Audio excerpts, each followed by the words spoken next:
Welcome to Genesis chapter 47 as we read the Bible together.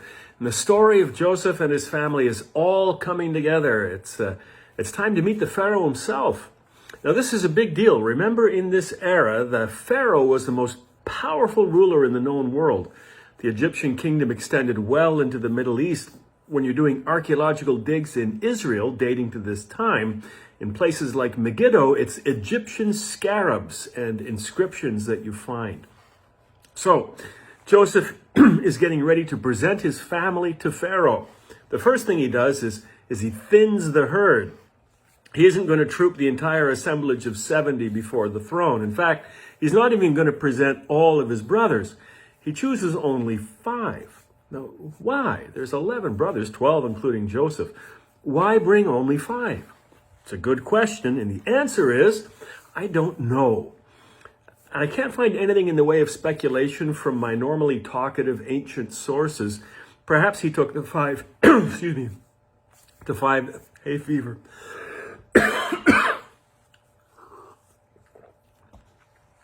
Perhaps he took the 5 eldest, perhaps the 5 most presentable, perhaps the 5 most eloquent. Perhaps there was a designated limit as to how many people could appear at one time for security purposes. Perhaps all of the above. Now, pick your favorite reason or come up with your own. Now's your chance. Pharaoh asks the brothers what they do for a living, and they answer that they're shepherds, following in the tradition of their fathers. Now, we just heard in the previous chapter that all shepherds are detestable to the Egyptians, but what are they going to do? Honesty is the best policy here. They make their formal request, for which Joseph had very carefully prepared them. We have come to live here for a while because the famine is severe in Canaan, and your servants' flocks have no pasture.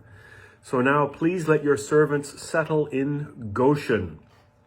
Note they say, we've come to live here for a while, not settle permanently. That's an important distinction, both from their perspective.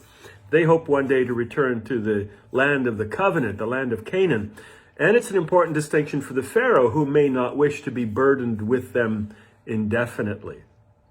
So the Pharaoh agrees, pointing out that Goshen is the best part of the land, nourished as it is by the Nile. And then he adds a surprising addendum. He says to Joseph, let them live in Goshen, and if you know of any among them with special ability, put them in charge of my own livestock. Now, remember, we pointed out earlier that despite the low opinion of shepherds held by the Egyptians, Pharaoh himself had herds.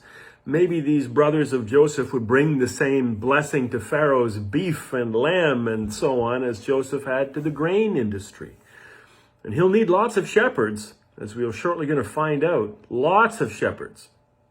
But we aren't told if any of the brothers actually took him up on this offer. But now there's my favorite part of the whole chapter. Maybe almost the whole of Genesis. Then Joseph brought his father Jacob in and presented him before Pharaoh.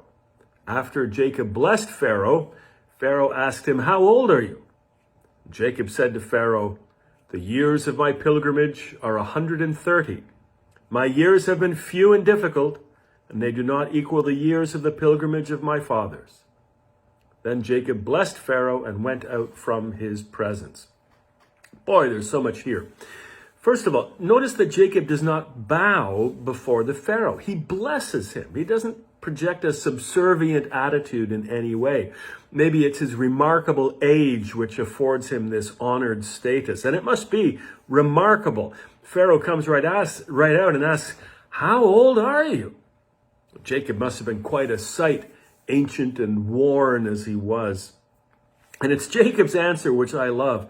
The years of my pilgrimage are 130. My years have been few and difficult. They do not equal the years of the pilgrimage of my fathers. 130 years old, and he complains.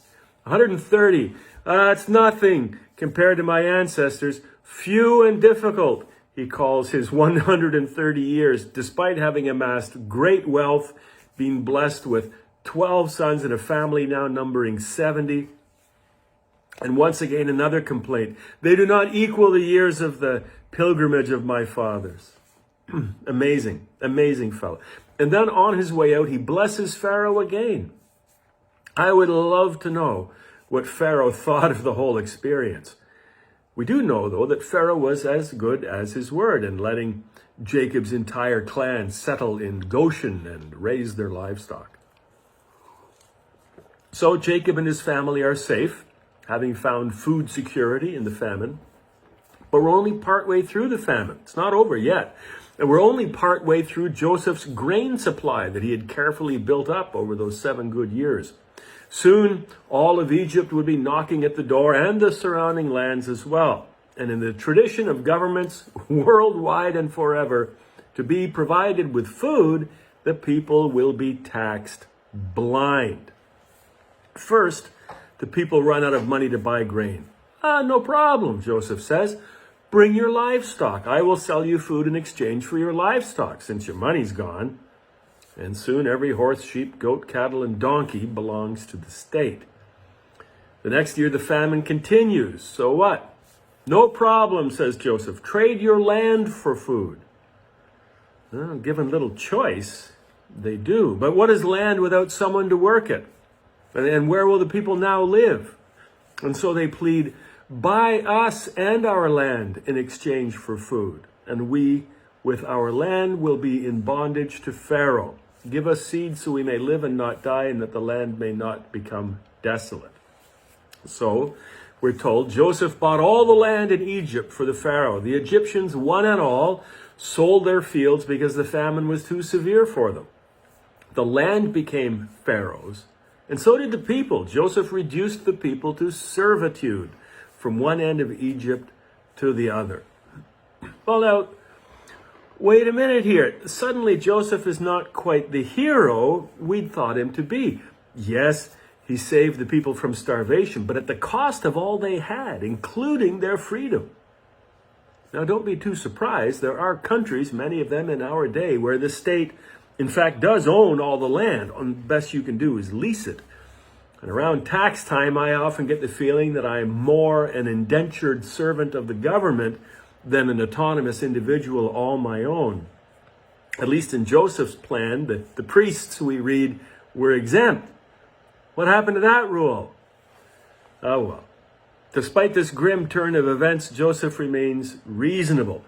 He says to the people, now that I have bought you and your land today for Pharaoh, it's nice, here is seed for you so you can plant the ground. But when the crop comes in, give 1/5 of it to Pharaoh, just like they had been doing in preparing for the famine. The other 4/5 you may keep as seed for the field and food for yourselves and your households and your children. So 1/5 goes to Pharaoh. 1/5 isn't bad. We pay a lot more in Canada in taxes than 1/5. We average between 40 and 45% once you look at sales tax and property tax and income tax and tax and tax. On the plus side, this continuing storage of food will provide an emergency supply if and when things dry up, much in the same way our governmental programs of social relief are designed to do. So the people claim to be content with this plan, and the writer of this part of Genesis reminds us that the same system is in effect at the time of this writing, many centuries later, whenever that particular editorial comment is made. Now, as for Jacob and his family, we're told, now the Israelites settled in Egypt in the region of Goshen. They acquired property there, and they were fruitful, and they increased greatly in number. Now, as guests, rather than as permanent residents, they seem to be exempt from the government takeover. It isn't their land to begin with. The property that they acquire would have been on a lease basis. And reflecting the command given to their ancestors, Adam and Eve, they get busy on the fruitful and multiply bit as well. Very fruitful and multiplying exponentially, as we'll learn in Exodus. 17 years pass in Egypt, and Jacob, we're told, is now 147. And the 17 years, that's not an insignificant number. You see, Jacob's beloved son Joseph was 17 when Joseph left home.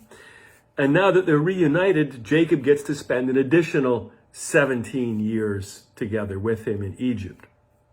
Nearing death, he calls Joseph close for another one of those uncomfortable hand under the thigh pledges, which I'm so glad we don't do anymore. And Jacob says to Joseph, "If I have found favor in your eyes, put your hand under my thigh and promise that you will show me kindness and faithfulness. Do not bury me in Egypt, but when I rest with my fathers, carry me out of Egypt and bury me where they are buried." Joseph solemnly agrees. Jacob insists that he swear it. Joseph does. And relieved, Jacob's chin drops to his chest. The old fellow's time is near, which we'll hear more about in Genesis chapter 48 as we continue to read the Bible together. We'll see you then. We're getting close to the end of Genesis.